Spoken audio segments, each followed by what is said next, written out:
Hey guys, today I'm going to show you how to add policies to footer on Shopify. Once you're at your Shopify dashboard, just click on settings at the bottom left. And from here, we can scroll down, and from the options at the left, we can click on policies. From here, we have written policies listed in here. First is the return and refund policy, so select that. And at the top right, you can see an insert template option, so you can do that as well if you don't have a prepared policy for the return and refund matter. And once you click on insert template, this is the template that Shopify gives.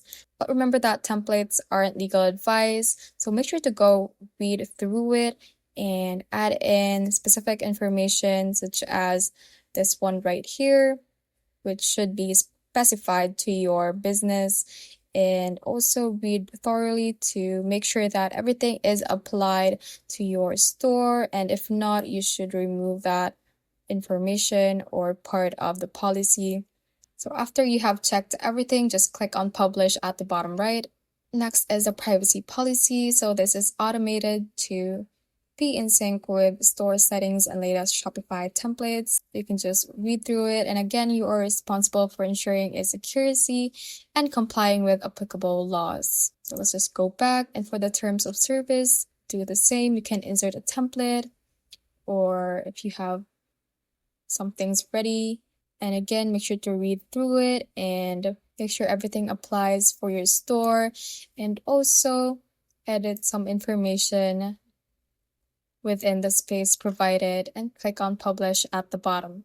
For the shipping policy, it is recommended to type it in yourself because this should be specific to your business. So just paste it in and click on publish at the bottom based on the shipping policy of your store itself. Click on publish.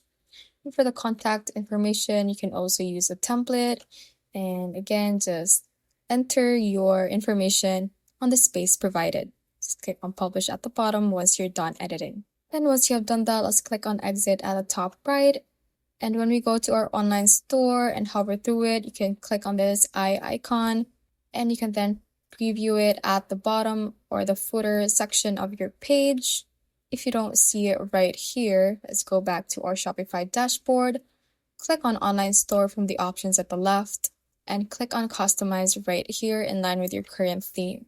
From here, let's scroll down to the very bottom to be at the footer section. And as you can see, we have the policies at the bottom, so we can select it and make sure that policy links is toggled on from the footer editor section at the left. Thanks for watching, and if you found this useful, hit that like button and subscribe for more videos like this.